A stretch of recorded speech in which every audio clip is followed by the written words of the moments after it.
Hello good morning to all of you. Myself doctor Syed Faheem Ali और आप सभी लोगों का स्वागत है टारगेट अभी ऑनलाइन वीडियो डिजिटल क्लासेस में। आज के इस लाइव सेशन के अंदर मैं आप सभी लोगों का तहे दिल से हार्दिक स्वागत करता हूं। प्लीज़ सबसे पहले जितने भी लोग लाइव हैं आप कमेंट करके बताएंगे कि आप तक मेरी आवाज़ पहुंच रही है या नहीं पहुंच रही, बताएं। वॉइस इज क्लियर और नॉट? जी हिना जी, हिना जेतावत, यस सर। आवाज़ क्लियर है आपको? Nishita, very good morning. Jayshree Patidar, good morning. Nitisha, Rajveer Kaur, yes thank you, बहुत बहुत शुक्रिया। बहुत जल्दी आज की क्लास स्टार्ट करने वाले हैं। Basic loss of library science.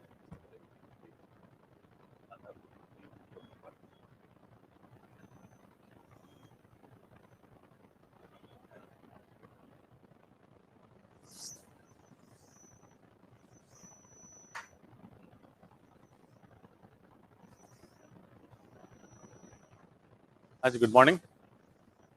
Start करते हैं एक बार फिर से। और क्या किया था लास्ट क्लास के अंदर हम लोगों ने? कैनन्स कर लिए थे। आपको कैनन्स याद हो गए होंगे ऑलमोस्ट, है ना? कुछ बेसिक चीजें जो आपको याद हो जानी चाहिए अब तक, हम लोग उनकी बात करते हैं क्योंकि कैनन्स आपने पढ़ लिए। देन उसके बाद बेसिक लॉज भी है। आज की क्लास के अंदर हम लोग लॉज के बारे में बात करेंगे। लॉज का मतलब भी आपके सिद्धांत होते हैं या आधारभूत हम लोग नियमों की बात करेंगे। तो basic laws of library science से एक आपने पहले सुना होगा fundamental laws of library science. तो दोनों में अंतर है। फंडामेंटल लॉज अलग है और बेसिक लॉज अलग है। तो वो मूलभूत नियम अलग हो गए आपके, और ये जो आज हम जिसकी बात कर रहे हैं ये आपके कौन से हैं? आपके आधारभूत नियम। तो ये दोनों में फर्क है, और फर्क क्या है मैं आपको बताऊंगा। उससे पहले पिछली क्लास के अंदर हम लोग कैनन्स की बात कर चुके हैं। कैनन्स मैंने आपको बताया, कैनन्स ऑफ लाइब्रेरी क्लासिफिकेशन हमने पढ़ा था। तो कैनन शब्द का जो अर्थ है वो है आपका विभिन्न प्रकार के जो नियम है, मापदंड है ना, उनसे संबंधित हम लोग बात करते हैं, जिसको हम लोग सूत्र या उपसूत्र हम लोग कहते हैं। कैनन्स छोटी छोटी चीजों से संबंधित कैनन्स। कैनन्स शब्द का प्रयोग सबसे पहले WCB शेष द्वारा किया गया। फिर आप देखेंगे तो रिचर्डसन ने भी किया और H.E. ब्लिस ने भी काम में लिया उसको। लेकिन सबसे ज्यादा काम में लेने वाले व्यक्ति डॉक्टर S.R. रंगनाथन है। रंगनाथन ने अपने संपूर्ण जीवन में कई सारे कैनन्स लिखे, जिसमें कुछ कैनन्स जो है आपके लाइब्रेरी क्लासिफिकेशन से संबंधित है, कुछ कैनन्स ऐसे हैं जो कि आपके लाइब्रेरी कैटलॉगिंग से संबंधित है। तो ये कैनन का मतलब ही आपका उपसूत्र होता है, छोटे छोटे नियम होते हैं। मैं आपको एक छोटी सी बात बताऊं तो अगर आप देखेंगे, अभी हमने क्लासिफिकेशन किया, अभी थोड़े टाइम बाद हम लोग कैटलॉगिंग भी करेंगे। तो there is a difference between the classification and cataloguing, दोनों के बीच में अंतर है। Classification is just for the arrangement, जब आपको अरेंजमेंट करना हो, यानी कि पुस्तकालय में उपलब्ध विभिन्न सामग्रियों को अलग अलग आधारों पर या विशेषताओं के आधार पर उनको आप अलग अलग वर्गों में बांटना है, उन्हें आपको व्यवस्थित करना है, तो क्लासिफिकेशन करते हैं। लेकिन जब उन्हें पुनः प्राप्त करना हो आपको, तो हम उसके लिए कैटलॉगिंग करते हैं। कैटलॉगिंग आएगा, अभी आप पढ़ेंगे। कैटलॉगिंग में हम लोग क्या करते हैं, आमतौर पे हम प्रत्येक पुस्तक या जो भी सामग्री हमारे पास है उससे संबंधित महत्वपूर्ण जानकारियां जिनके आधार पर उस सामग्री को ढूंढा जा सकता है, वो समस्त जानकारियां हम लोग एक पर्टिकुलर जो है 5x7 इंच के कार्ड के ऊपर जो है हम लोग उसके ऊपर अंकित कर देते हैं। ऐसा हम लोग करते हैं ना। तो सॉरी 3x5 के इंच के कार्ड के ऊपर हम लोग उसके ऊपर अंकित कर देते हैं। अब ये कार्ड आप बनाते हैं, उस कार्ड के ऊपर आप समस्त जानकारी आप लिख देते हैं, एक निश्चित क्रम में लिखते हैं। तो नियम तो ये कहता है आपको, या क्लासिफाइड कैटलॉग कोड की बात करें तो जितने भी हम लोग कैटलॉगिंग के कोड है उनको हम लोग नियम कहते हैं, या नियमों को हम लोग कोड कहते हैं वहां पर। तो नियम ये कहता है कि आप जिस आधार पर सामग्री को ढूंढा जा सकता है उसके अंतर्गत आप हेडिंग बनाएंगे। तो आपने हेडिंग बनाया, हमें आमतौर पर हम लोग हेडिंग बनाते हैं ऑथर के नाम में। तो ऑथर का नाम हमने लिख दिया। अब जब नाम लिख दिया तो कैनन ये कहता है कि वो जो नाम आपने लिखा है उसको आप कैपिटल में लिखें, उपनाम पहले लिखें, मुख्य नाम आप बाद में लिखें। जैसे ना PK शर्मा, क्या लिखते हैं अपन? शर्मा PK लिखते हैं। SD माथुर, तो माथुर SD करके ऐसे लिखते हैं। तो कोड यानी कि नियम, दोनों में अंतर मैं आपको बता रहा हूँ भाई, है ना। आप रूल किसे कहते हैं और कैनन किसे कहते हैं, दोनों में अंतर है। तो नियम तो ये कहता है आपसे कि आप कार्ड में पहली एंट्री उसमें लिखें जिस आधार पर चीजों को ढूंढा जाता है, यानी कि ऑथर का नाम है तो आप पहले वो लिखें आप। ठीक है, तो ये तो हो गया रूल, कोड हो गया। लेकिन अब कैनन ये कहता है, यानी कि सूत्र के अंदर भी छोटा सूत्र, आप समझ गए। तो कैनन ये कहता है कि जब आप नाम लिखें तो उसमें से आप उपनाम पहले लिखें और मुख्य नाम आप बाद में लिखें। तो ये कैनन, नाम को आप कैपिटल लिखें, ताकि आपका ध्यान उसके ऊपर और आकर्षित हो, तो ये कैनन है। आप समझ गए? यानी कि कोई कौन सी चीज़ पहले रखनी है, कौन सी बाद में रखनी है, ये तो नियम कहता है आपको। उसके लिए लॉ है, उसके लिए कोड है। लेकिन अगर कोई चीज़ हम पहले लिख रहे हैं तो उसमें और हम उसको कितना अच्छा और बेहतर कर सकते हैं, तो कैनन जो है ये उपसूत्र कहलाते हैं, ये छोटी-छोटी बातें आपसे करते हैं। क्लासिफिकेशन से रिलेटेड आपने जो कैनन्स पढ़े हैं उनको मूल रूप से हमने 3 वर्गों में बाँटा है। पहला आपका it's idea plane, second number पे वर्बल प्लेन है और तीसरे नंबर पे नोटेशन। तो आइडिया प्लेन अलग हो गया आपका, वर्बल प्लेन अलग हो गया आपका, नोटेशन प्लेन अलग हो गया। और हम देखें तो सबसे पहले, क्योंकि जब भी आप क्लासिफिकेशन करते हैं तो आपके दिमाग में, मन में कई सारे, मस्तिष्क में कई सारे विचार उत्पन्न होते हैं और उन विचारों के आधार पर ही जो है आप अलग-अलग विशेषताओं को आप देख पाते हैं और विशेषताओं को देखने के बाद चीज़ों को आप अलग-अलग प्रकार से आप पृथक कर सकते हैं, आप डिफरेंशिएट कर सकते हैं, आप उनके अंदर भेद कर सकते हैं। तब आप बाँटना शुरू करते हैं। उनसे संबंधित छोटी-छोटी बातें, समान चीज़ों को आप बाँटें। बाँटने का आधार वो हो जो स्थायी हो, समय के साथ परिवर्तित नहीं हो। लेकिन जब चीज़ें बाँटे तो एक-दूसरे से वो आपस में संबंधित होनी चाहिए। बाँटने के बाद आप देखें कि क्या आप, जब आपने जो बाँटा है उससे कोई निश्चित क्रम बन रहा है या नहीं बन रहा है। क्रम बन रहा है तो अच्छी बात है। बाँटने का तरीका वही होना चाहिए। बाँटने के लिए आप अलग-अलग प्रकार से आप कोशिश करें कि आप उसके अंदर चेन बनाएँ, आप उसके अंदर अरे बनाएँ। तो अगर इस प्रकार से अगर आप बाँटेंगे तो आपका क्लासिफ़िकेशन जो है सही मायने में कहलाएगा। तो रंगनाथन ने इन्हीं चीज़ों को आधार बनाते हुए जो है क्लासिफ़िकेशन लिखा है। कुछ कैनन्स जो हैं वो आपके आइडिया प्लेन से संबंधित हैं। तो जब आप आइडिया प्लेन के बाद, विचारों के बाद आप शब्दों पे आते हैं तो वहाँ पर क्या आता है, आपका शाब्दिक धरातल कहलाता है। शाब्दिक धरातल, जहाँ पर अलग-अलग प्रकार के शब्दों की बात करी हमने, तो वहाँ पर ये कहा गया कि भई शब्द जो है समान रूप से हो सकते हैं, शब्द आपको भ्रमित कर सकते हैं, शब्द किस संदर्भ में पूछा गया है आपको, वो आपको वहाँ पर निश्चय करना ज़रूरी है। शब्द अगर एक जैसा लगता भी है, तो आप देखिए कौन से संदर्भ के अंदर आपसे कहा गया। शब्द के अंदर अगर देखें तो वहाँ पर आप पहले से बने-बनाए शब्द हैं या आप इस प्रकार से आप बनाएँ, जिसको हम लोग क्या कहते हैं, इन्यूमरेशन कहते हैं। आप इन्यूमरेटिव शब्दों को आप काम में लीजिए। तो वहाँ छोटे-छोटे कैनन जो हैं आपको, इन्हें हम कैनन ऑफ टर्मिनोलॉजी के नाम से भी जानते हैं। ये बात आपको ध्यान होगी। तो ये 4 कैनन्स हमने वहाँ पढ़े, 15 कैनन हमने पहले पढ़े और 24 कैनन्स जो है हमने बाद में पढ़े। जिसमें आपके cannons of the book classification भी है, कैनन्स ऑफ आपके निमोनिक्स भी है, उसके अंदर आपके बेसिक कैनन्स भी दे रखे हैं। तो इन कैनन्स को काम में लेकर हम लोग करते हैं, तो कुल मिला के जो है 43 कैनन्स आपने देखे। सवाल कैसा भी आए, लेकिन जितना मैंने आपको बताया अगर उसको आप ध्यान से देखेंगे तो आपका डेफिनेटली एग्जाम के अंदर आपका क्वेश्चन जो है वो कंप्लीट हो जाएगा। ठीक है? तो कैनन्स की जब भी बात आती है, या आज की क्लास के अंदर पढ़ रहे हैं basic law of the library science की हम लोग बात कर रहे हैं। बेसिक लॉ लाइब्रेरी साइंस ये आपके पुस्तकालय विज्ञान के आधारभूत नियम। ये आधारभूत नियम आपसे ये कहते हैं कि जब आपको छोटी-छोटी चीज़ें जो आप करते हैं, उनको आप किस प्रकार से आपको ध्यान में रखना है। यानी कि जब आपको निर्णय लेना हो, तब आपको कौन-सी चीज़ करनी है। तो यहाँ आज की क्लास के अंदर हम लोग पढ़ेंगे, आपने जो फंडामेंटल लॉज़ पढ़े हैं आपने, वो फंडामेंटल लॉज़ जो है 5 प्रकार के। 5 लॉ आपके वो पुस्तकालय विज्ञान के जो है आपके कुल मिला के आपके वो मूलभूत नियमों की बात करते हैं। मूलभूत नियम जो है 5 लॉज़। फर्स्ट लॉ आपसे क्या कहता है, बुक्स आर फॉर यूज़, यानी पुस्तकें उपयोग के लिए है। सेकंड लॉ आपसे कहता है कि प्रत्येक पाठक को पुस्तक मिले।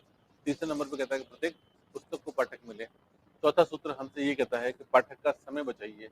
और पांचवा सूत्र हमें कहता है कि library is a growing organism, पुस्तकालय एक बढ़ते हुए जीव के समान है। तो ये 5 लॉ, ये 5 फंडामेंटल लॉज हमें पढ़ने होते हैं। और जब भी कोई लाइब्रेरी साइंस के अंदर एंटर करता है तो मेरी ये सोच है कि ये रंगनाथन की कंप्लीट फिलोसॉफी इन 5 सूत्रों के अंदर है, समाहित है। हमें इन 5 सूत्रों को बहुत अच्छे से गहराई से पढ़ना और देखना और समझना चाहिए। ठीक है?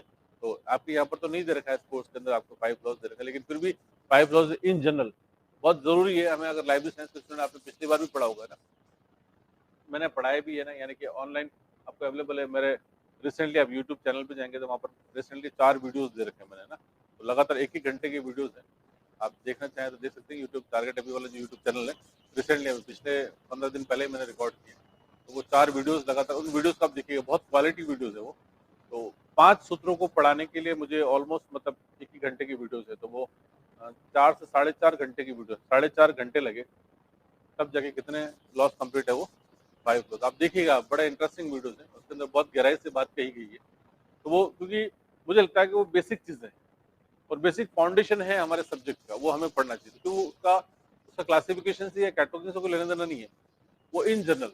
तो अगर कोई बच्चा लाइब्रेरी साइंस, मुझे लगता है कि लाइब्रेरी साइंस पढ़ता है या लाइब्रेरी साइंस स्टार्ट करता है, तो उसको वहीं से स्टार्ट करना चाहिए। क्योंकि सबसे पहली बात कि लाइब्रेरी साइंस है क्या? तो रंगनाथन की कंप्लीट फिलोसॉफी उन 5 लॉज को ना देखें। लेकिन आज जो हम पढ़ रहे हैं वो हम फंडामेंटल लॉज नहीं पढ़ रहे हैं, हम क्या पढ़ रहे हैं, बेसिक लॉज पढ़ रहे हैं। तो आज का हमारा टॉपिक ये है कि basic laws of library science, यानी कि पुस्तकालय विज्ञान के जो है कौन से नियम है, ये आपके आधारभूत नियम। तो यही हमारा टॉपिक है, इसको स्टार्ट करते देखिए एक ही करके कौन कौन से हैं। तो यहाँ देखिए आधारभूत नियम आपसे कहते क्या, तो लिखा हुआ है यहाँ पर, पुस्तकालय विज्ञान के आधारभूत नियम सामान्य रूप से सोचने की प्रक्रिया को नियंत्रित करते हैं। क्या लिखा हुआ है यहाँ पर, सोचने की प्रक्रिया को नियंत्रित करते हैं। इन्हें तब लागू किया जा सकता है जब पुस्तकालय विज्ञान के नियम या वर्गीकरण के सिद्धांत परस्पर विरोधी या समान रूप से मान्य विभिन्न निर्णय की ओर ले जाती है। यानी कि जब चीजें कॉन्फ्लिक्ट हो रही है, यानी कि आपको निर्णय लेने में कोई समस्या आ रही है, तो आप इन सूत्रों को जो है आप काम में ले सकते हैं, है ना। तो आप देखेंगे एग्जांपल्स के जरिए हम लोग बात करेंगे, थोड़ी सी आपको यहाँ पर क्लियर हो जाएगी। एक एक करके बात करते हैं। देखिए सबसे पहले यहाँ पर लिखा हुआ है, जो टाइटल लिखा हुआ है उसको देखें आप, basic laws of library science, यानी पुस्तकालय विज्ञान के आधारभूत नियम। कौन कौन से नियम है, तो आज आपको ये नियम देखने हैं, नाम लिखा जा रहा है। पहला क्या रखा, law of interpretation, law of impartiality, law of symmetry, law of parsimony, law of local variation and law of osmosis. ये 6 आपको नाम जो है आपको याद रखना है, ठीक है। ये 5 तो कौन से हो गए, तो 5 तो आपके फंडामेंटल लॉज हैं। बेसिक लॉ कितने हैं आपके, 3 कुल मिला के 6। इनकी बात करते हैं एक ही करके, है ना। सबसे पहला क्या रखा, लॉ ऑफ इंटरप्रिटेशन। अब देखिए यहाँ पर व्याख्या का नियम, कितना सरल नियम है, आप इनको देखेंगे आपको अपने आप एक ही बार में ये बात समझ में आ जाएगी। लिखा वर्गीकरण के दौरान, जब आप क्लासिफिकेशन करते हैं तो वर्गीकरण के दौरान किसी भी शीर्षक के निर्माण के समय यह अत्यधिक आवश्यक है कि वर्ग संख्या में शीर्षक की संपूर्ण जानकारी होनी चाहिए। इस कार्य के लिए यदि आवश्यक हो तो कुछ नियमों को बदला भी जा सकता है, परंतु वर्ग संख्या सटीक होनी चाहिए। इज इट ओके, बात समझ में आ रही है आपको? क्या कह रहा है आपसे, इसको एक बार नहीं आप 2 बार इसकी लैंग्वेज पढ़ेंगे तो आपको बात समझ में आएगी।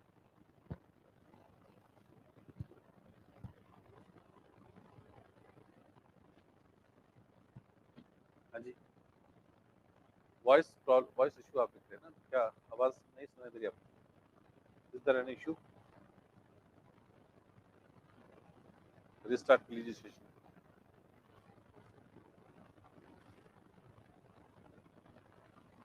हाँ जी, ठीक है। क्या लिखा हुआ है इसके अंदर, वर्गीकरण के दौरान जब आप बनाते हैं, आप भाई आपने क्लास नंबर बनाया ना, आप क्लास नंबर बनाते हैं, लिखा वर्गीकरण के दौरान किसी भी शीर्षक के निर्माण के समय, यानी कि आप बना रहे हैं, तो हम क्या करते हैं बेसिकली, टाइटल से क्या बनाते हैं, क्लास नंबर बनाते हैं। ये तो पता है आपको, यानी कि टाइटल से क्या करेंगे आप, ये शीर्षक से आप क्या बनाएंगे, आप क्लास नंबर बनाएंगे। लिखा हुआ वर्ग संख्या बनाते हैं, तो शीर्षक से वर्ग संख्या बनाते हैं। देखिए वर्ग संख्या में क्या होता है, शीर्षक की संपूर्ण जानकारी, यानी कि जो आपने वर्ग संख्या बनाई है उसमें शीर्षक की पूरी जानकारी होती है। अगर जानकारी नहीं है तो आप कोशिश करें कि उसको पूरा एग्जैक्ट नंबर बनाएं। जैसे हमने बनाया ना इससे पहले, देखो मैंने आपको एक लॉ, मैंने नियम बताया था और मैंने आपसे कहा भी था, एक हॉल ऑर्गन वाला सिद्धांत मैंने आपको बताया था, है ना। हॉल ऑर्गन के अंदर मैंने आपको बताया था डायबिटीज का नंबर था उसके अंदर, याद है आपको? एग्जाम्पल आपने देखा होगा, उसमें निमोनिया का नंबर था आपका, है ना। उसमें मलेरिया का नंबर लिखा था मैंने, उसमें मैंने जॉइंटिस का नंबर लिखा था, ध्यान है आपको? ये सारे नंबर हमने लिखे थे और मैंने आपसे कहा भी था कि ये बीमारियों के नंबर है, लेकिन इन बीमारियों, ये बीमारियां जिनसे संबंधित है उसको पहले लिखेंगे। आप ब्लड का नंबर लगाएंगे, आप उसके अंदर लिवर का नंबर लगाएंगे, आप पैनक्रिया का नंबर लगाएंगे। अगर लगाएंगे तो किताब सही जगह पर पहुंचेगी, और अगर आप ये नंबर नहीं लगाएंगे तो आपको ये समस्या आएगी। ये मैंने आपको बताया था। तो कहने का मतलब देखिए, वो उस एग्जाम्पल से मैं अपनी बात को यहाँ पर बता रहा हूँ, हालांकि इसका दूसरा एग्जाम्पल दूंगा मैं आपको, लेकिन कहने का मतलब ये है कि आपने सिर्फ अगर मान लीजिए डायबिटीज का नंबर बना दिया, तो डायबिटीज का एक बीमारी है, आपने तो एल कॉलन करके आपको भी नंबर बना लेंगे उसका, जो डायबिटीज का नंबर दे। लेकिन अगर डायबिटीज अगर आप देखें तो पैनक्रियास है, तो वहां पर ही उस नियम में कहा गया कि आप पहले पैनक्रिया का नंबर लगाइए। अगर मलेरिया की बात कर रहे हैं तो आप पहले ब्लड का नंबर लगाइए। अगर आप निमोनिया की बात कर रहे हैं या आप कुछ और उसके बीमारी, तो जो बीमारी जिससे रिलेटेड है, जिस ऑर्गन से, पहले उस ऑर्गन का नंबर लगाइए। तो क्या बनेगा, वो होल ऑर्गन बनेगा। नहीं तो फिर क्या है कि वो नियम काम नहीं करेगा, वहां पर किताब कहीं और चली जाएगी। यहाँ पर क्या कर रहा है आपका नियम, क्या कर रहा है, लॉ ऑफ इंटरप्रिटेशन, मतलब व्याख्या का नियम, आपके शीर्षक में संपूर्ण व्याख्या होनी चाहिए। अगर आपके पास कोई कॉल नंबर लिखा हुआ है, अब मान लीजिए उसमें डायबिटीज का कॉल नंबर लिखा हुआ है, तो डायबिटीज का कॉल नंबर आपने उस नियम से तो पूरा बना लिया, लेकिन उस डायबिटीज के जो कॉल नंबर लिखा हुआ है उस किताब का, अगर मैं उस कॉल नंबर पे जाऊंगा तो एल करके जो आगे लिखा हुआ है पी पक्ष, वो किसका लिखा हुआ है? वो पैनक्रिया का नंबर लिखा हुआ है। तो मैं वहां पर चला जाऊंगा तो अपने आप मुझे वो सेक्शन मिल जाएगा। तो कहने का मतलब है कि जो आपने कॉल नंबर बनाया उस कॉल नंबर में संपूर्ण व्याख्या होनी जरूरी है। आपने सिर्फ बीमारी का नंबर लगा लिया, ऑर्गन का नंबर नहीं लगाया, तब भी वो जो क्लास नंबर अगर आप बनाते हैं तो क्लास नंबर अपने आप में क्या है, वो अधूरा है। तो ये नियम आपसे ये कहता है, व्याख्या का नियम कहता है, यानी इंटरप्रिटेशन का नियम कहता है, आपसे कहता है कि आपको जब भी आप नंबर बनाएं तो उसके अंदर आप क्या करेंगे, आपको एग्जैक्ट नंबर बनाना चाहिए। और अगर इसमें किसी प्रकार के नियमों में फेरबदल करना भी पड़े तो भी आप करें, लेकिन जो आप नंबर बना रहे हैं वो बिल्कुल सही एग्जैक्ट नंबर आपको बनाना होगा। Is it okay? इस लैंग्वेज को जो मैंने बात बताई है वापस से आप इस लैंग्वेज को आप पढ़ें तो आपको ये बात समझ में।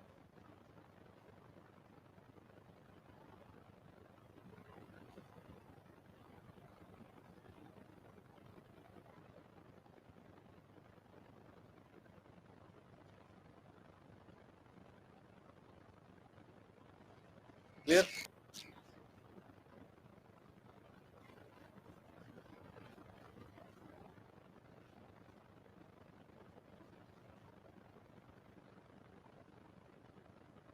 लिखा वर्ग संख्या में शीर्षक की संपूर्ण जानकारी उसके अंदर जो है आपकी वहां पर होनी चाहिए। इस कार्य के लिए यदि आवश्यक हो तो कुछ नियमों को आप क्या कर सकते हैं, आप बदल भी सकते हैं।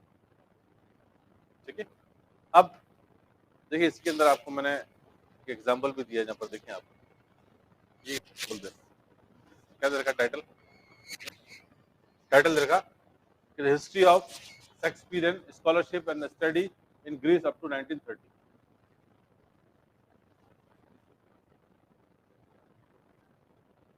Okay, so it is history of Shakespearean scholarship and study in Greece up to 1930। मुझे बताइए इसकी मेन क्लास क्या होगी? Literature class. Okay, so let's talk. लिखा हुआ क्लास नंबर, आप देखें यहाँ पर ओ क्या बनाया इसके अंदर, आप क्लास नंबर आपको देखें ध्यान से। ये बात जो मैंने आपसे कहा व्याख्या का नियम, ये आपको यहाँ पर ऑटोमेटिकली आपको क्लियर हो जाएगा। ठीक है, एग्जाम्पल के अंदर अगर देखेंगे, फर्स्ट टाइटल है, मैंने टाइटल, ये टाइटल इसको समझेंगे, क्लास क्या होगी। ठीक है, अब इसके अंदर ये पूरा जो शेक्सपियरियन लिखा हुआ है, इसको आपको हमें किताब देखेंगे तो किताब से हमें पता चलेगा किताब कौन सी भाषा की है, अंग्रेजी भाषा की है। तो सबसे पहले क्या था, ओ के बाद क्या था, P1 आता है। ये क्या है आपका लैंग्वेज, देन लैंग्वेज के बाद हमने क्या करा, यहाँ पर कॉमा लगाया, तो ये तो P1 हो गया हमारा। तो ये क्या है हमारा P2 और P3, तो 2 और 3 के बीच में कॉमा नहीं लगता, ध्यान है आपको। क्या लगा यहाँ पर 2 जो फॉर्म है, और J 64 ऑथर का नंबर है, लिख दिया हमने 2 J, ये हो गया। अब तो लिखा हुआ क्या, हिस्ट्री ऑफ शेक्सपियर, अब लिखा हुआ तो शेक्सपियर का नंबर बन गया आपका। ठीक है, क्या लिखा हुआ, इन ग्रीस अप टू 1930, तो 1930 का नंबर बना रहा था, 1930 का नंबर बना हुआ 93, पीछे जीरो नहीं लगाते तब भी चलता है, क्योंकि वो 1930s दशक की बात कर रहा है। ठीक है ना, दशक का मतलब तो क्या हो गया, 3 मतलब पूरा दशक हो गया वो, तो 1930s की बात कर रहा था, ये हो गया। अब यहाँ पर देखिए कुछ और चीजें लिखी हुई, यहाँ पे क्या लिखा हुआ है, एक लिखा हुआ V और एक लिखा हुआ 51। 51 जो है ये तो नंबर है, ये नंबर किसका है, आपका ग्रीस का नंबर है। और यहाँ पर क्या लिखा हुआ है, स्मॉल V लिखा हुआ है। ये स्मॉल V कहाँ से आया, हिस्ट्री का, हिस्ट्री में तो बड़ा भी होता है, और वो तो सब्जेक्ट डिवाइस लगता अगर आता तो अपन ने स्मॉल V क्यों लगाया।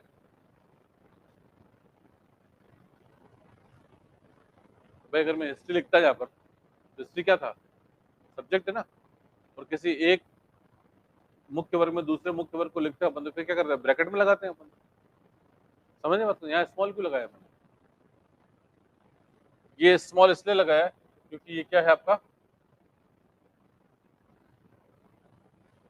ACI, एंटी री राइजिंग कॉमन आइसोलेट, और आप देखेंगे तो एंटी री राइजिंग कॉमन आइसोलेट वहां पर दे रखा है, वहां पर स्मॉल बी दे रखा है। आपने पढ़ा था ना ए, देन उसके बाद आपने पढ़ा था डिक्शनरी के लिए आपने स्मॉल के यूज किया था, आपने सीरियल पब्लिकेशन MN आप देखा था वहां पर, है ना, कॉन्फ्रेंस के लिए आपने P काम में लिया था, है ना, मैप के लिए टेबल था, मैप था, उसी उसी लिस्ट के अंदर आप देखेंगे तो लास्ट में क्या मिलेगा आपको? हिस्ट्री। हिस्ट्री के लिए क्या देखा आपको? Small B.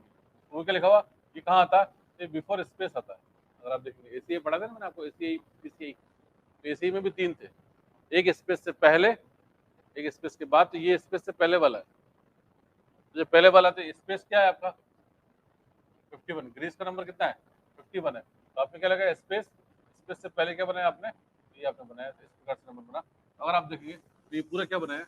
कुल मिला के मेरा कहने का मतलब ये है कि ये टाइटल था, लेकिन इस टाइटल का आप इसको जोड़कर जो है आपने क्या बनाया? एग्जैक्ट नंबर बनाया। समझे आप?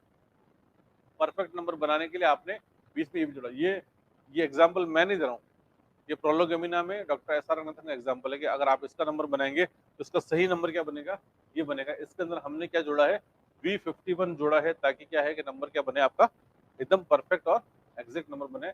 और ये बनाने के लिए क्या कहा गया? ये that is law of interpretation, यानी कि व्याख्या का नियम। कुल मिला के छोटी सी बात है, और ये बात ये है कि जब आप क्लास नंबर बनाएं तो आप कोशिश ये करें कि जितनी शीर्षक में जानकारी है वो संपूर्ण जानकारी या अधिकतम जानकारी आप कॉल नंबर के अंदर डालने की या क्लास नंबर में डालने की कोशिश करें। ठीक है? अगर कोई चीज छूटती है तो उससे क्लास नंबर आपका सही या परफेक्ट नहीं बनेगा। आपको बनाने के लिए तो ये नियम कहता है कि आपको इस आधार पर जो है आपको सही प्रकार से आपको क्लास नंबर बनाना चाहिए। सेकंड क्या कहलाता है नियम? Law of impartiality. इम्पार्शियलिटी मतलब निष्पक्षता का नियम, यानी कि अगर आप क्लास नंबर बनाएंगे तो आपको निष्पक्ष होकर बनाना है। क्या लिखा हुआ है यहाँ पर?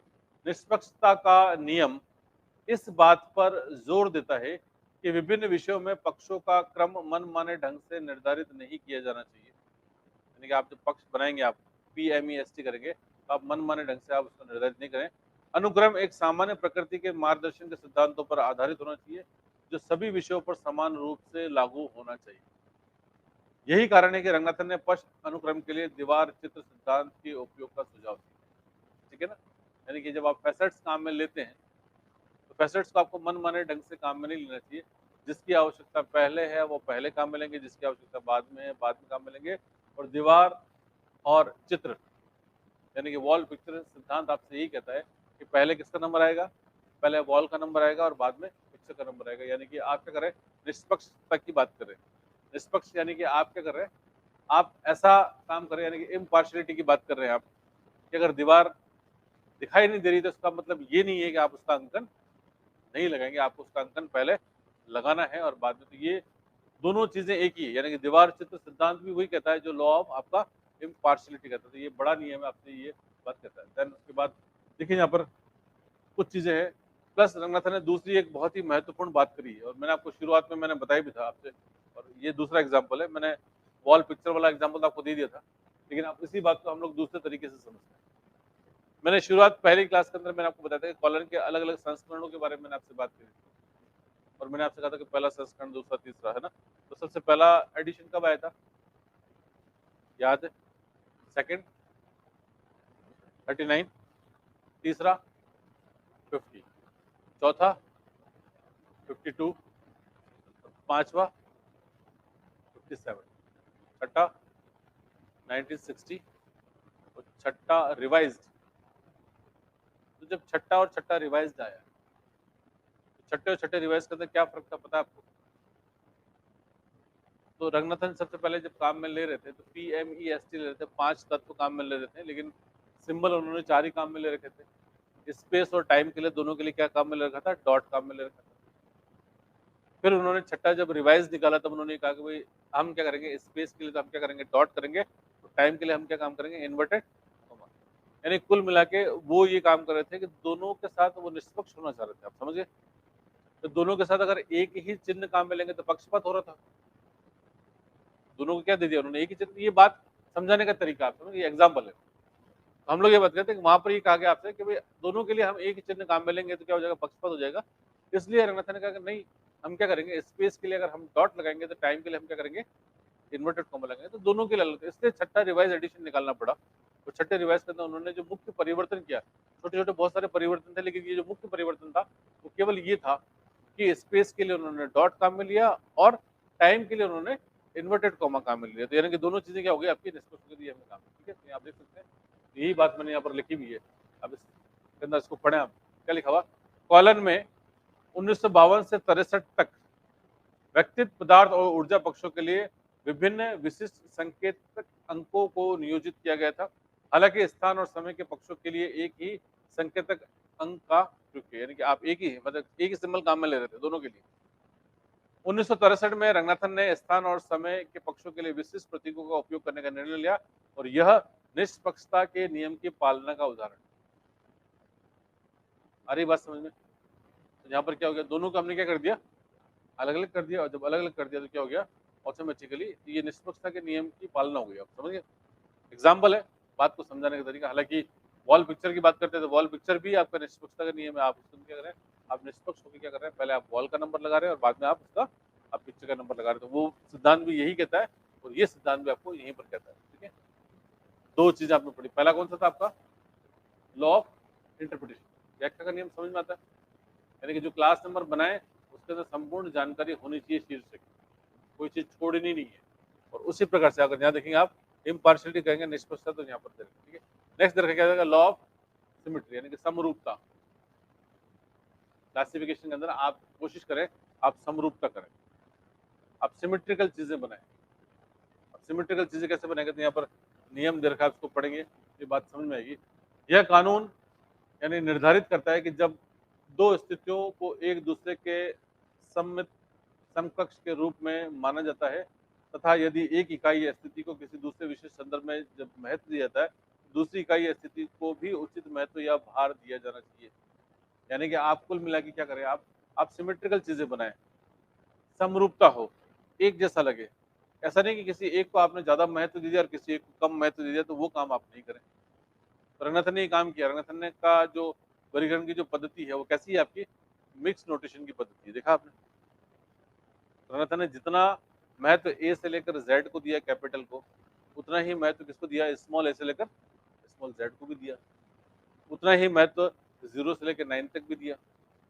उतना ही महत्व क्या है, संकेत चिन्हों को भी दिया। तो रंगनाथन ने ये काम करा कि मिक्स नोटेशन, ऐसा नहीं कि हाँ कैपिटल ज्यादा काम में लिया स्मॉल कम में लिया, तो ये सब चीजें, तो ये क्या कहलाता है आपका, it is law of symmetry कहलाता है। उन्होंने ये सारी चीजें करी। यहाँ पर आप देखेंगे, आपको देखने को मिलेगा ये समरूपता का नियम है।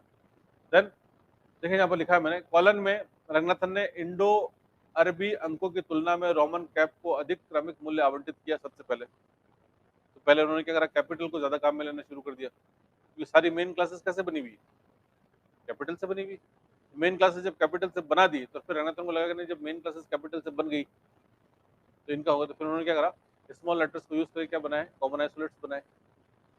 और इन्हीं स्मॉल लेटर्स को यूज करके उन्होंने क्या करा, फेज रिलेशनशिप भी बनाया। फेज रिलेशनशिप के अंदर स्मॉल ए से लेकर जेड तक आया। ऐसे ही आपका कॉमन आइसोलेट्स में भी स्मॉल आप लेटर्स काम आ रहे हैं। तो उनको किसी को 0 के साथ काम मिला, किसी को 0 के साथ नहीं काम मिल लिया। इस प्रकार से कहने का मतलब ये है कि जब आप कॉलन पढ़ेंगे, कॉलन में सभी चीजों का महत्व बराबर है। यानी कि अगर आप देखिए, तो मैं अगर आप एग्जाम में सवाल भी आता है आपका, स्मॉल एम किसके लिए है या स्मॉल एन किसके लिए काम आता है। अभी अपने देखा ना, स्मॉल वी से भी क्या है, हिस्ट्री है, जबकि कैपिटल वी से भी क्या है, हिस्ट्री है। लेकिन एक वो हिस्ट्री आपकी मेन क्लास है और ये जो हिस्ट्री आ रही है ये किसमें आ रही है, आपकी कॉमन आइसोलेट्स के अंदर आ रही है। तो कुल मिला के यहाँ पर दे रखा है कि अधिक मूल्य आवंटित किया गया है।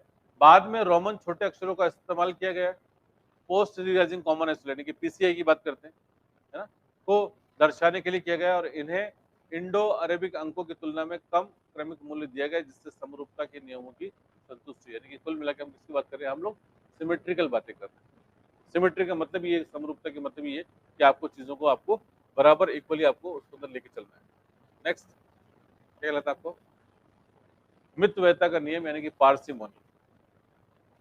पार्सिमोनी समझते हैं आप, मितव्ययता यानी कि हमने एक नियम में पढ़ा था, अल्प भाषित का नियम पढ़ा था, यानी कि क्लास नंबर जो होना चाहिए वो कैसा होना चाहिए आपका, छोटा सटीक नंबर होना चाहिए। तो यही आप मितव्ययता की बात करें, पार्सिमोनी की बात करें।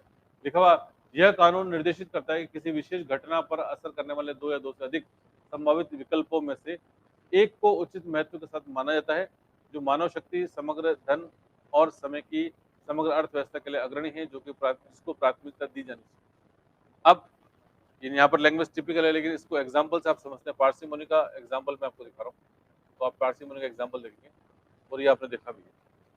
कुल मिलाकर आपसे ये कहा जा रहा है यहाँ पर कि जब भी आप क्लास नंबर बनाते हैं तो आप, मैंने जब क्लास कॉलन आपको पढ़ाई थी, कॉलन पढ़ाने के बाद मैंने आपसे ये भी कहा था कि जब शुरुआत में हमने कर लिया था बेसिक क्लासिफिकेशन हमने कर लिया था, बेसिक क्लासिफिकेशन के बाद में हमने सबसे पहले पढ़ा था डिवाइसेस, याद है आपको? डिवाइस हमने अल्फाबेटिकल डिवाइस पढ़ा था, ज्योग्राफिकल डिवाइस पढ़ा था, क्रोनोलॉजिकल डिवाइस पढ़ा था। इन डिवाइसेस का यूज करके हम लोग क्या कर रहे थे? हम अच्छे, बेहतर और सटीक नंबर बना रहे थे और हम शॉर्ट नंबर बना कर रहे थे ना। ये आपने क्या करा? आपने बासमती राइस का नंबर बनाया तो J381 बनाया आपने एग्रीकल्चर, और फिर आपने क्या करते बी लगा दिया तो बासमती हो गया। जैसे आपने साइकिल का नंबर बनाया, पीछे ए लगा दिया, एटलस हो गया। कहने का मतलब ये, आपने कई बार ऐसा भी किया कि सब्जेक्ट डिवाइस काम में लिया पीछे, तो नंबर तो छोटा बन गया ना एकदम से। तो यहाँ पर ये नियम कहलाता है, मित वैधता का नियम कहलाता है, यानी कि पार्सिमोनी का नियम कहलाता है। ये नियम आपसे कहता है कुल मिलाकर पुस्तकालय वर्गीकरण में मित वैधता को कक्षा संख्या को यथासंभव छोटा बनाकर प्राप्त किया जाता है। यानी कि आप क्या कोशिश करें, क्लास नंबर आप छोटा बनाएं, बड़े बड़े क्लास नंबर नहीं बनाने होते हैं, आप कोशिश करें कि छोटा नंबर बनाए। तो छोटा नंबर बनाना है, इसलिए हम लोग करते हैं ना 4437.j मतलब जयपुर, .a मतलब अजमेर, हम बनाने की कोशिश करते हैं। तो ये छोटा बना रहे हैं आप, लिखा हुआ है। तो आप जब भी आप बनाएंगे, आपने ब्रैकेट में आपने या तो सब्जेक्ट डिवाइस लिख दिया या अल्फाबेटिकल डिवाइस लिख दिया, क्रोनोलॉजिकल डिवाइस दिया। अब हम शेक्सपियर लिखते, उसका नंबर कैसे बनाएंगे? तो हम J64 लिख के काम खत्म हो जाता है। आप समझे? आपने J64 लिखा, काम खत्म हो गया, आप बन गया। आपको रंगनाथन बनना तो क्या करेंगे आप? M92 करेंगे तो बन जाएगा, रंगनाथन बन गया, है ना। कॉलन का नंबर बनाया था आपने, 2:51 बनाया था क्लासिफिकेशन, तो कॉमा करके आपने N33 कर दिया तो बन गया कॉलन क्लासिफिकेशन। यही आप M86 करेंगे तो DDC बन जाएगा। कुल मिला के कोडेड लैंग्वेज काम में ले रहे हो ना आप। क्लासिफिकेशन का उद्देश्य यही है कि आपको क्या करना है, छोटी छोटी चीजें काम में लेनी है, जिससे क्या हो जाएगा, आपका एग्जैक्ट, आपका परफेक्ट नंबर बनेगा। तो छोटे नंबर बनाने, तो छोटे नंबर बनाने यानी कि आपको मितव्ययता की बात करें, बचत करनी है आपको। तो ये नियम आपसे ये कहता है कि मितव्ययता की बात करें, बचत करनी है आपको, तो जहां तक हो सके आप अल्प भाषा का प्रयोग करें, छोटे का प्रयोग करें। और इसके लिए आपको कॉलम में जो व्यवस्था दे रखी है उसका नाम है डिवाइसेस। डिवाइसेस काम में ले लें, और भी आप कुछ अगर आपको लगता है तो वो करके आप कुल मिला के आपको नंबर जो है आपको क्या बनाना, छोटा और सटीक नंबर बनाना। देखा हुआ, यथासंभव छोटा बनाकर प्राप्त किया जाता है। फलन वर्गीकरण एक सारणी के शेड्यूल की लंबाई को छोटा करने के लिए विभिन्न उपकरणों को नियोजित करता है। जैसे हमें लिखा हुआ कालानुक्रमिक उपकरण है, भौगोलिक उपकरण है, विषय उपकरण है इत्यादि। तो जितने भी उपकरण है ये डिवाइसेस है, तो अगर आप इन डिवाइसेस को काम में लेते हैं तो आपका ऑटोमेटिकली क्या बन जाएगा, नंबर जो है आपका क्या बन जाएगा, छोटा नंबर बन जाएगा। तो ये आपका नियम कहलाता है, इससे संबंधित है लॉ ऑफ पार्सिमोनी, यानी कि मितव्ययता के नियम की बात करें। नेक्स्ट आपका नियम है, बहुत इंपॉर्टेंट है, लॉ ऑफ लोकल वेरिएशन, यानी कि स्थानीय भिन्नता का नियम। ठीक है, ये बहुत ही सरल नियम है। सरल नियम ये क्या कहता है आपसे, ये सरल नियम आपसे ये कहता है कि स्थानीय भिन्नता को ध्यान में रखना है। स्पेस टेबल याद है आपको? एक नंबर मतलब वर्ल्ड, दो नंबर मदर कंट्री, तीन नंबर फेवर्ड, चार नंबर एशिया। ठीक है, अगर आप इंडिया में रहते हैं, आपकी लाइब्रेरी में आपके पास इंडियन लिटरेचर बहुत ज़्यादा है, ठीक है, तो आप क्या नंबर बनाओगे उसका? 4 बनाओगे या आप 2 बनाओगे? बताइए। तो आप इंडिया में रहते हैं, आपकी लाइब्रेरी में इंडियन लिटरेचर बहुत ज़्यादा है, भारतीय साहित्य आपके पास है, आप क्या करेंगे उसका नंबर? आप 4 से बनाएंगे या आप 2 से बनाएंगे? नियम क्या दे रखा है आपको कि आप उसका नंबर कैसे बनाओ? आप 2 से बनाओ, क्योंकि वो क्या है, आपका मदर कंट्री। अगर आप 2 से बनाओगे तो साहित्य को क्या मिल जाएगी, प्राथमिकता मिल जाएगी। वो साहित्य आपका 4 नंबर पर ना जाके आप कहाँ जाएगा, वो 2 नंबर पर जाएगा। जब आपका 2 नंबर पे आएगा साहित्य, तो वो 2 नंबर उसको प्राथमिकता मिल गई ना, 2 नंबर वाला पहले आगे आ जाएगा, 4 नंबर वाला पीछे रह जाएगा। Is it okay? तो आपकी लाइब्रेरी में अगर कोई आएगा तो उसको इंडियन लिटरेचर चाहिएगा तो उसको पहले 2 नंबर पर मिल जाएगा। समझे? दूसरा एग्जाम्पल, अगर आपकी लाइब्रेरी के अंदर मान लीजिए आपका अरेबिक लिटरेचर बहुत ज्यादा है, ठीक है, तो आपका है ना, जैसे खुदा बख्श ओरिएंटल है, रामपुर रजा है, उर्दू, फारसी, अरेबिक लिटरेचर उनके पास बहुत ज्यादा है। रे लिटरेचर है, हाथ से लिखा हुआ, बहुत पुरानी रे बुक से किताबें उनके पास। तो अरेबिक लिटरेचर जो हो गया, तो अरेबिक लिटरेचर उनकी लाइब्रेरी में ज्यादा है, तो अरेबिक लिटरेचर का नंबर किससे बनाएंगे? वो अरब का नंबर वो 3 से बनाएंगे। हो सकता है अरेबिक का नंबर 7 से आता हो, 8 से आता हो, लेकिन उसको क्या, उनको किससे बनाना है? उसको 3 से बनाना है। क्यों? कि कि उस साहित्य को क्या मिलेगी, प्राथमिकता मिलेगी, आगे आएगा। तो भाई स्थानीय लोग जो होते हैं उसको भी क्या उनको क्या मिलती है, प्राथमिकता मिलती ना। आप यहाँ पर कहीं भी जाओगे, जैसे जयपुर में कोई भी चीज़ आपको कहीं घूमने फिरने भी जाते हो तो लिखा है ना, लोकल का टिकट इतना है, टूरिस्ट का इतना है, फॉरेनर का इतना, लिखा रहता है आपको। स्थानीय को क्या मिलनी चाहिए हमेशा, भाई ये नियम तो हर जगह पे, जो स्थानीय है उसको क्या मिलनी चाहिए, प्राथमिकता मिलनी चाहिए। आपकी लाइब्रेरी के अंदर जो आपके पास लोकल लिटरेचर है, लोकल का मतलब हो गया आपकी कंट्री का, तो हो सकता है आपका शेड्यूल के अंदर आपकी कंट्री का नंबर 44 हो, 45 हो, 67 हो, 89 हो, आपकी कंट्री का नंबर तो कुछ भी हो सकता है। शेड्यूल में तो कुछ ना कुछ नंबर आएगा ही आएगा। लेकिन अगर आपकी कंट्री है तो रंगनाथन ने या कॉलोनी ये कहती है आपसे कि उस कंट्री के लिटरेचर को, साहित्य को किसमें आप क्लासीफाई करें, आप 2 नंबर में क्लासीफाई करें। 1 नंबर मतलब वर्ल्ड है, 2 नंबर मतलब मदर कंट्री। अगर आपकी मदर कंट्री है तो उसका साहित्य आप किससे बनाए, 2 से बनाए। जब 2 से बनाएंगे तो आप जब अरेंजमेंट, क्लासिफिकेशन का मतलब क्या है, अरेंजमेंट। तो जब आप अरेंज करेंगे तो आप 2 नंबर वाला पहले आएगा, है ना भाई, 1-2 नंबर पहले आएगा। भाई आपकी कंट्री कोई सा भी नाम चालू कहाँ से होगा, आपका 4 से चालू होगा ना। भाई 1 नंबर फिक्स है, वर्ल्ड का नंबर है, 2 नंबर मदर कंट्री का है, 3 नंबर कहाँ है, फेवर्ड कंट्री। तो कहानी तो 4 से चालू हो रही है ना। आप दुनिया के किसी भी कोने में रहते 4 के बाद ही नंबर आएगा, 4, 5, 6, 7, 8, 9, ऐसे चलेगा। लेकिन कॉलन आपसे कहती है कि अगर आपकी कंट्री है तो उसको आप किससे करें, आप 2 नंबर से करें, लोकल है आपका। तो ये आपको क्या लिखा है यहाँ पर, लॉ ऑफ लोकल वेरिएशन, यानी कि स्थानीय भिन्नता का नियम। स्थानीय भिन्नता का नियम आपसे कहता है कि अगर आपका लोकल वेरिएंट है तो आपको वहां पर आपको प्राथमिकता मिलनी चाहिए। जिस प्रकार आपको लोकल लेवल पे अपनी चीजों के लिए प्राथमिकता मिलती है, आपके साहित्य को भी आपकी लाइब्रेरी में प्राथमिकता मिलनी चाहिए। आप जब अरेंजमेंट करेंगे तो उसको आप आगे रखेंगे। So this is law of local variation कहलाता है। ये बहुत सिंपल है लिखा हुआ। स्थानीय भिन्नता का नियम कहता है कि किसी भी विषय और तकनीक में उसके स्थानीय उपयोगकर्ताओं के लिए सामान्य उपयोग के लिए वैकल्पिक परिणामों को प्राथमिकता प्रदान की जानी चाहिए। इसके लिए कानून ने सामान्य संग्रह से अलग दस्तावेजों के विशेष संग्रह के गठन की दिशा में आपको निर्देश दे रहे हैं कि आपको क्या करना है, आपको अपना कलेक्शन जो है स्पेशली आपको वहां पर अरेंज करना है। So that's an important. यहाँ पर देखेंगे आपको मिलेगा स्थान पक्ष में अंक 2 किसका प्रतिनिधित्व करता है। तो यहाँ पर लिखा हुआ है स्थान, आप क्या लिखा हुआ आपको, मातृभूमि। आप देख सकते हैं यहाँ पर मातृभूमि का प्रतिनिधित्व करता है। इसमें वर्ग संख्या कम हो जाती है, अगर 2 नंबर डालेंगे क्या हो जाएगा, वर्ग संख्या कम हो जाएगी, पहले आ जाएगा। साथ ही मातृभूमि से संबंधित दस्तावेजों को क्या मिलती है, प्राथमिकता मिलती है। अंक 3 किसी पसंदीदा देश के लिए आरक्षित किया गया है या जिस पर पुस्तकालय स्थानीय संग्रह स्थापित करना चाहता है। सवाल भी आता है कि हम उसे क्या कहते हैं, या उस कंट्री के लिए, उस देश के लिए हम कौन से अंकन का प्रयोग करेंगे कि जिससे संबंधित या हमारी लाइब्रेरी जो है उस देश से संबंधित संग्रह जो है कलेक्ट करना चाहता है। हम सोच रहे हैं कि हमारी लाइब्रेरी में उस कंट्री का कलेक्शन आए, उस कंट्री को हम किससे रिप्रेजेंट करेंगे, 3 से करेंगे। फेवरेट कंट्री के बारे में भी सवाल पूछते हैं, आप समझे। वैसे तो एक सवाल तो ये हो गया, बहुत सिंपल सा आपसे पूछ लिया, कॉलन के अनुसार पसंदीदा देश का कौन सा अंकन है। आप 3 लिख दोगे तो बात समझ में आती, लेकिन इसी बात को घुमा के पूछ लेते, यदि आपकी लाइब्रेरी किसी विशेष देश या किसी राष्ट्र से संबंधित साहित्य का संकलन करना चाहती है तो आप उस देश के लिए आप निम्न में से कौन से अंकन का प्रयोग करेंगे, वही 3, समझे भाई। फेवरेट कंट्री को परिभाषा के आधार पर पूछ लिया, बहुत सिंपल सिंपल सा पूछे कि पसंदीदा देश के लिए क्या है, तो बच्चे को याद है 3 नंबर। मातृभूमि के लिए क्या है, 2 नंबर है। इंडिया के लिए क्या है, तो 4-4 है, तो ये तो याद है आपको। लेकिन पसंदीदा देश के बारे में पूछे कि अगर आपकी लाइब्रेरी किसी विशेष राष्ट्र से संबंधित साहित्य का संकलन करना चाहती है, वे अभी कर नहीं रही है, अगर कर लिया तो पसंदीदा देश हो गया वो।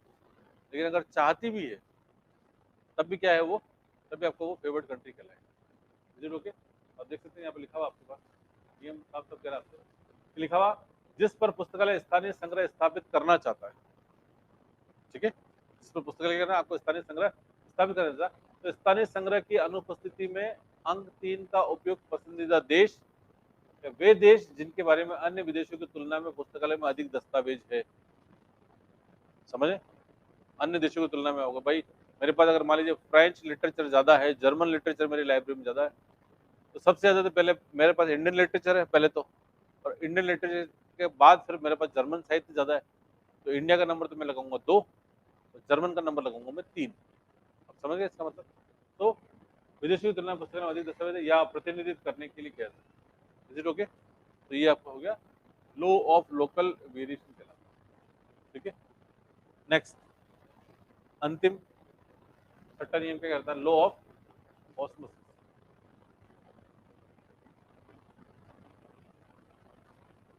लॉ ऑफ ऑस्मोसिस हिंदी में इसको बोलते हैं परासरण। ऑस्मोसिस नाम सुना आपने? कहाँ सुना? और ऑस्मोसिस क्या होता है? हाँ जी,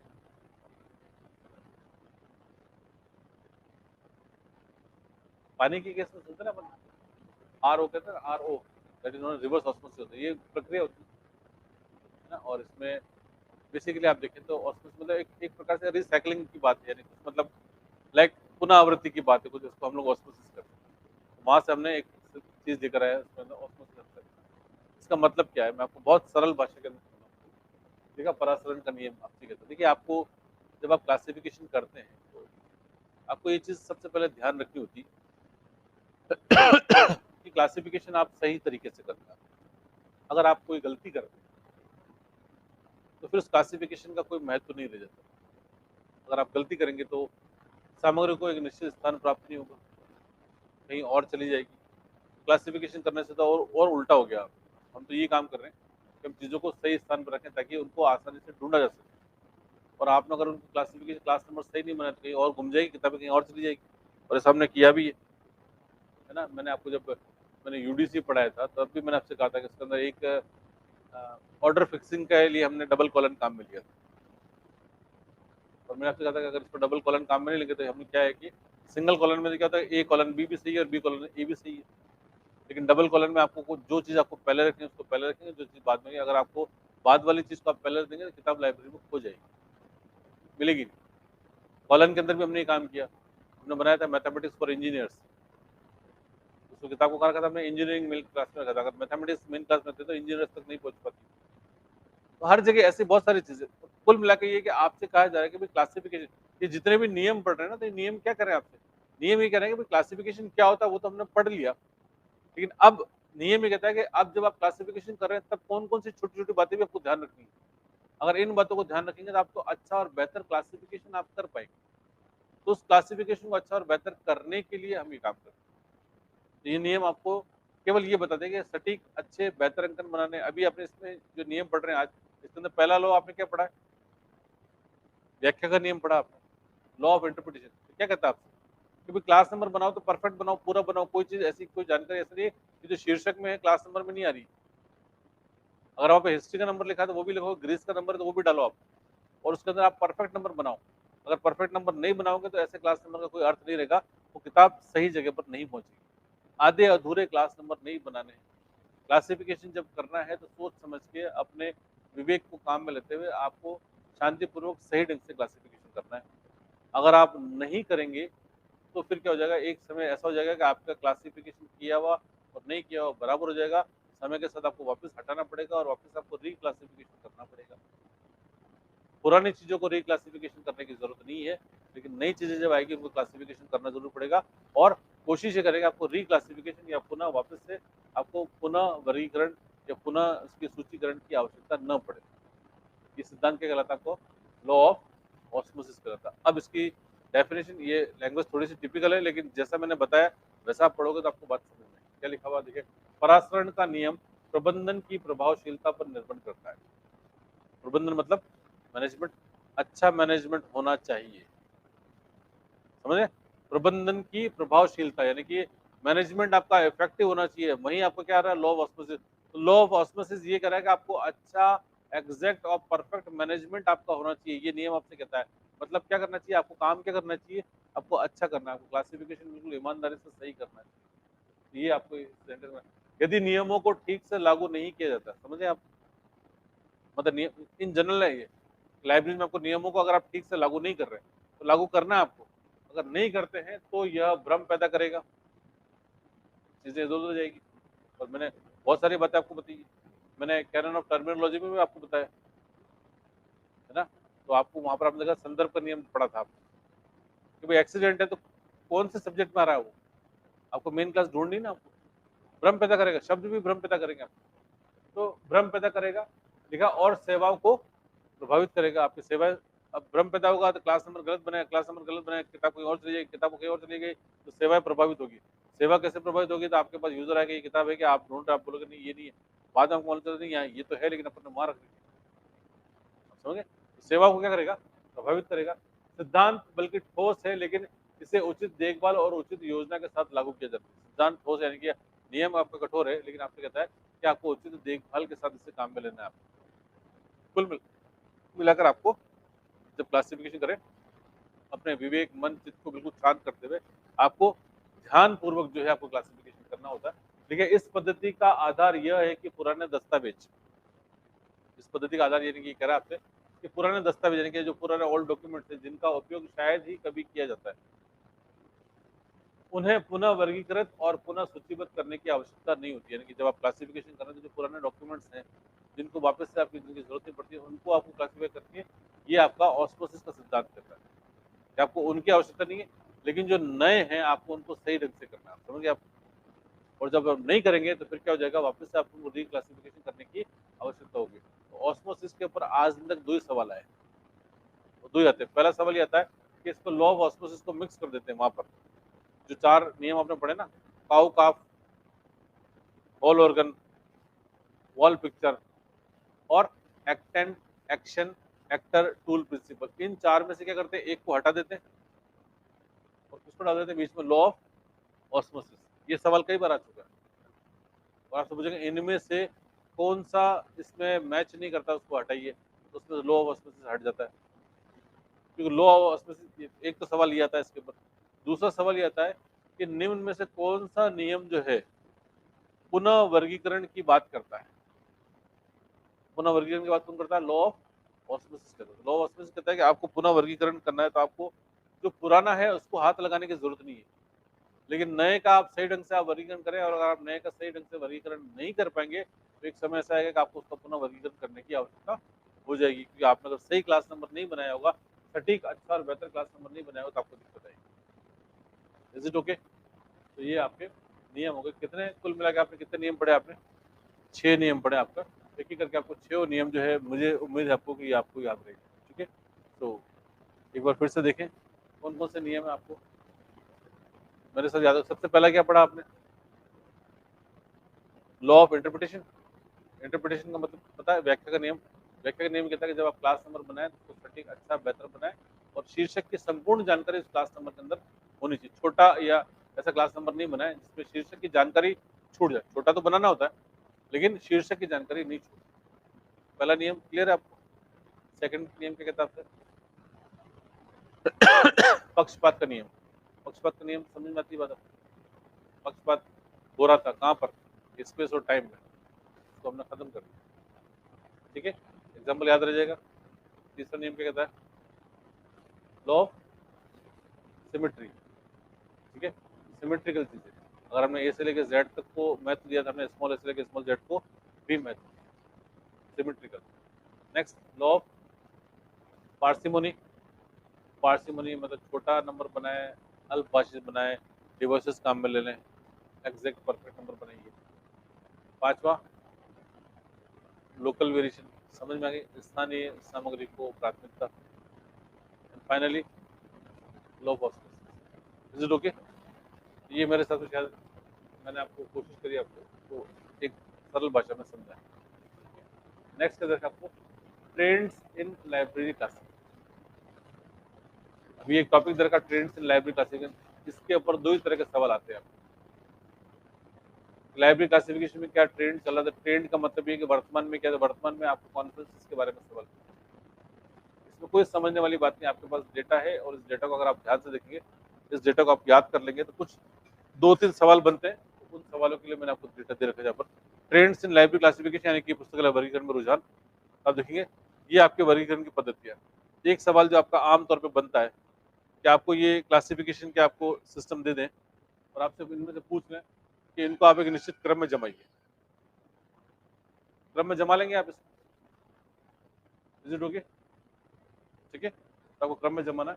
यहाँ पर देखें, आप लाइब्रेरी ऑफ कांग्रेस का आप यहाँ पर ईयर चेंज कर लेना। यहाँ पर 1904 क्या कर देंगे आप? 1904। हो जाएगा, ये आपको याद रहेगा। पहला कौन सा है? 76 है आपका। देन इसका कटर का एक्सपेंसिव क्लासिफिकेशन, लाइब्रेरी कांग्रेस है आपका, यूडीसी आपका, देन आपका जेडी ब्राउन है आपका, कॉलन क्लासिफिकेशन। यहाँ पर एक और आपका है ना 1935 में, कौन सा है आपका?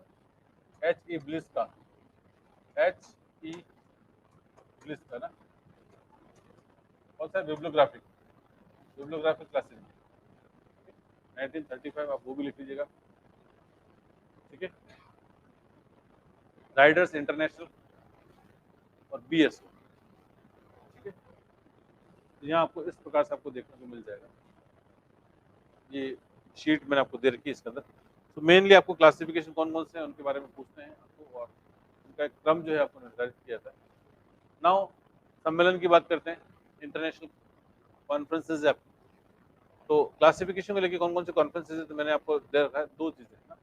पहला आपका FIDCR जी, ठीक है। 19 उसको भी आप ना लास्ट वाले को भी 1978 कर लीजिए ना, उसके भी सन आपका ना। तो FIDCR और international study conferences on classification research group है ना, लिखा हुआ ISCCR, FID और CR क्लासिफिकेशन रिसर्च, ये आपको मैंने आपको डेटा देखा है, इनके द्वारा कॉन्फ्रेंसेस की गई है। तो इस शीट को आप कैसे याद करेंगे मैं आपको बताऊं। देखिए इनके साथ द्वारा की गई, आपको केवल ये याद रखना है कि FID के द्वारा या ICSSR के द्वारा जो है कॉन्फ्रेंस की गई। तो सबसे पहली कॉन्फ्रेंस कब की गई, आपको वो सवाल पूछा था। पहली कॉन्फ्रेंस कहाँ पर दे रखा है आपको? डॉर्किंग इंग्लैंड में दे रखा आपको, ये पहली कॉन्फ्रेंस 1957 के अंदर, ठीक है। आपको ये चीज आपको इस प्रकार से आपको याद रखनी। प्लस इसके द्वारा इंडिया में कब कॉन्फ्रेंस की गई, तो आपको इंडिया में कॉन्फ्रेंस आपको याद रखना है। तीसरे नंबर पर कॉन्फ्रेंस कहाँ है आपको? बॉम्बे इंडिया, 6 से 11 जनवरी, कब है आपको? 1970। ये कुछ डेटा है आपका, है ना? सवाल आ जाए कॉन्फ्रेंस के ऊपर तो बस इससे बाहर सवाल नहीं आ सकता, क्योंकि आपसे क्या पूछेंगे? क्लासिफिकेशन की कॉन्फ्रेंसेज और कैटलॉगिंग की कॉन्फ्रेंस पहली कब हुई, कौन कौन करवाता है। तो पहला कौन है? दो एजेंसीज है, एक आपका इसको करवाता है, दूसरा पहला फर्स्ट आपको अभी क्या रहना आपको FIDCR यानी क्लासिफिकेशन रिसर्च ग्रुप, उसमें से भी ICSSR, ये इसका मैंने डेटा दे दिया। इससे बाहर आपको इवन थीम भी याद करने की जरूरत नहीं, थीम पर भी सवाल नहीं आएगा, लेकिन मैंने आपको कंप्लीट डेटा दिया। आपको पहला फर्स्ट आपको याद रखना है इंग्लैंड में है, और थर्ड नंबर पे कहाँ आपका? बॉम्बे इंडिया में 1975 के अंदर कॉन्फ्रेंस की गई थी। तो ये आपको याद रखना है, ये आपका पहला डेटा आपका फर्स्ट आपका। सेकंड नंबर पे देखिए आप, इसके बाद जैसा आपको इसको, एक तो ये सवाल पूछा था इसको का पूरा नाम क्या? इसको का पूरा नाम देखें आप, international society for knowledge organization, इसको इंटरनेशनल कॉन्फ्रेंसेस कराती है, ठीक है। और किसके ऊपर कराती है? Knowledge organisation. नॉलेज ऑर्गेनाइजेशन मतलब ज्ञान संगठन, ये हमारा सब्जेक्ट है, ज्ञान संगठन की हम लोग बात कर रहे हैं। इसके द्वारा भी कॉन्फ्रेंसेस है आपकी। पहला देखें आप, फर्स्ट इसका जर्मनी 1990, सेकंड मद्रास इंडिया 1992, दिख रहा है। देन इसके बाद 12 12वें नंबर पे वापस इंडिया में कॉन्फ्रेंस तो हो रही है ना, लेकिन 12th नंबर पे का वापस से मैसूर इंडिया, वो आपका 2012 में, ठीक है। और 17th कॉन्फ्रेंस जो है आपकी आपका डेनमार्क के अंदर है, वो अभी इस साल की है, जुलाई 6 से 8 2022। तो इसको की कॉन्फ्रेंस आपको पहली याद रखनी, सवाल एक दो बार पूछा गया कि इसको ने सबसे पहली प्रथम कॉन्फ्रेंस कहाँ करी? तो जर्मनी में करी, और कब करी? 1990 के अंदर करी। इसको द्वारा भारत में अब तक दो बार किया गया, पहला आपका मद्रास इंडिया 92 और मैसूर इंडिया 2000। बस ये इससे ज़्यादा डेटा याद करने की जरूरत नहीं है। नेक्स्ट देखिए, इसके बाद organization society and research group की हम लोग बात करें। कुछ ऑर्गेनाइजेशन हैं, कुछ सोसाइटीज हैं, रिसर्च ग्रुप है, इसमें से भी छोटे छोटे सवाल बनते हैं। पहला सवाल आता है LRC, library research circle. LRC का पूरा नाम क्या है? लाइब्रेरी रिसर्च सर्कल, यानी कि मंडल की बात की जा रही है। तो ये रंगनाथन जब काम कर रहे थे अपना, तो रंगनाथन ने कुछ लोगों को जो है अपने घर पे बुलाकर उनसे काम किया जाता, तो बुलाकर वो क्लासिफिकेशन सिखाने की कोशिश करते। तो उन्होंने एक छोटा सा मंडल बनाया था, जिसको हम लोग क्या बोलते हैं? LRC कहते हैं। देखिए इसकी स्थापना डॉक्टर SR रंगनाथन द्वारा 1951 में दिल्ली में की गई थी। तो 1951 में रंगनाथन दिल्ली में थे, दिल्ली यूनिवर्सिटी के प्रोफेसर के पद पर काम कर रहे थे। लिखा हुआ यह मंडल रविवार को रंगनाथन के आवास पर वर्गीकरण के विभिन्न पहलुओं पर शोध करने के लिए मिलता था। तो रंगनाथन ने बस ये कह रखा था कि जिस जिसको क्लासिफिकेशन में इंटरेस्ट है, आप संडे को आ जाए, घर पे मीटिंग करेंगे और क्लासिफिकेशन के बारे में और बात करेंगे।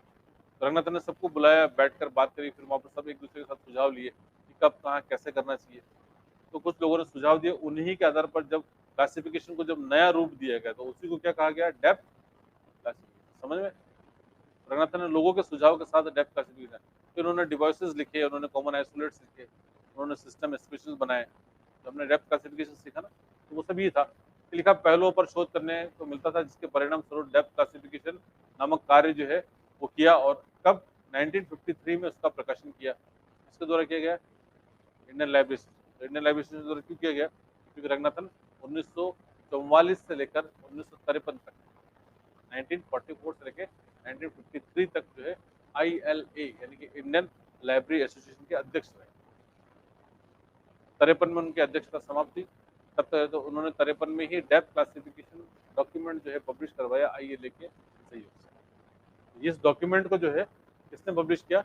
इंडियन लाइब्रेरी एसोसिएशन ने पब्लिश किया। नेक्स्ट, इसके बाद एक और ग्रुप बना जिसको हम लोग क्या कहते हैं, CRG, इसको हम लोग कहते हैं क्लासिफिकेशन रिसर्च ग्रुप। तो रंगनाथन अपना काम कर रहे थे, 1951 में रंगनाथन ये काम कर रहे थे। तो रंगनाथन की लोकप्रियता बढ़ रही थी धीरे धीरे, संपूर्ण विश्व में लोग रंगनाथन को जानना शुरू कर रहे थे और लोगों को लग रहा था कि रंगनाथन जो स्कीम लेकर आए हैं और ये कैसी है, फैसिलिटेड स्कीम। फैसिलिटेड स्कीम जो है इन्यूमरेशन की तुलना में अधिक उपयोगी और उनको सटीक लग रही थी। तो ग्रुप बनाया गया जिसको हम लोग बोलते हैं CRG। CRG एक ग्रुप बनाया गया, क्लासिफिकेशन रिसर्च ग्रुप बनाया गया और उसकी स्थापना 1952 में लंदन में की गई। रंगनाथन को उसके लिए इनवाइट किया गया क्योंकि रंगनाथन अपने लेवल पे तो काम कर ही रहे थे। तो लिखा हुआ है कि जिसका मुख्य उद्देश्य वर्गीकरण के क्षेत्र में विभिन्न प्रकार के शोध एवं सहयोग के माध्यम से पद्धतियों को सरल करना एवं नवीन पद्धतियों का विकास करना, यानी कि क्लासिफिकेशन में क्या नया कर सकते हैं। तो ये क्लासिफिकेशन रिसर्च ग्रुप बनाए गए। तो इनका काम ही था शोध करना। 1952 में तो सवाल आता है कि CRG का पूरा नाम क्लासिफिकेशन रिसर्च ग्रुप, इसकी स्थापना 1952 कहाँ पर? तो लंदन।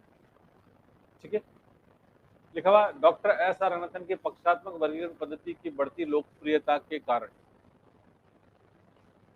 सन 1948 में, यानी कि जब लोकप्रियता बढ़ रही थी तो 1948 में, यानी कि ग्रुप तो कब बना, 1952 में बना, लेकिन रंगनाथन की लोकप्रियता बढ़ रही थी। लिखा हुआ सन 1948 में रॉयल सोसाइटी साइंटिफिक इंफॉर्मेशन, एक संस्थान थी, रॉयल सोसाइटी साइंटिफिक इंफॉर्मेशन संस्था द्वारा आयोजित सम्मेलन में यह निर्णय लिया गया कि पक्षात्मक वर्गीकरण पद्धति के विकास हेतु शोध की आवश्यकता है। यानी अगर आपको पक्षात्मक वर्गीकरण पद्धति बनानी है तो आपको उसमें क्या करना पड़ेगा, आपको रिसर्च करनी पड़ेगी। तो उस उद्देश्य से ही जो है इसकी स्थापना की गई। तो दैट वाज द ग्रुप, ये बनाया गया। क्योंकि हम क्या बोलते हैं, हम लोग उसको बोलते हैं CRG, बोलते हैं क्लासिफिकेशन रिसर्च ग्रुप कहते हैं। बना, रंगनाथन ने काम भी किया लेकिन ज़्यादा काम वो नहीं ले पाया रंगनाथन से, तो उसके बाद जो है फाइनली आपका CRG आपका बंद हो गया। ठीक है, तो लिखा भी है यहाँ पर, रंगनाथन द्वारा विभिन्न प्रकार के मार्गदर्शन के बावजूद संस्था ने कोई विशेष कार्य नहीं किया तथा सन 1968 तक लगातार वर्गीकरण के क्षेत्र में कार्य करने के पश्चात भी इस संस्था को बंद कर दिया गया। आपसे पूछते भी CRG कब बना, 52 में बना, बंद कब हुआ, तो 1968 में बंद हो गया। That is CRG। Is it okay? ये फाइनली यहाँ तक हम लोग बात करते हैं, ये एक पार्ट हो गया आपका। The last topic is that is designing and the development of indexing scheme, यानी कि अनुक्रमणिका योजनाओं की रचना और उसका विकास। ठीक है, लास्ट टॉपिक है इंडेक्सिंग। इंडेक्सिंग इंटरेस्टिंग है, इसको पढ़ेंगे। तो एक ब्रेक लेते हैं 5-10 मिनट का, उसके बाद वापस शुरू करते हैं।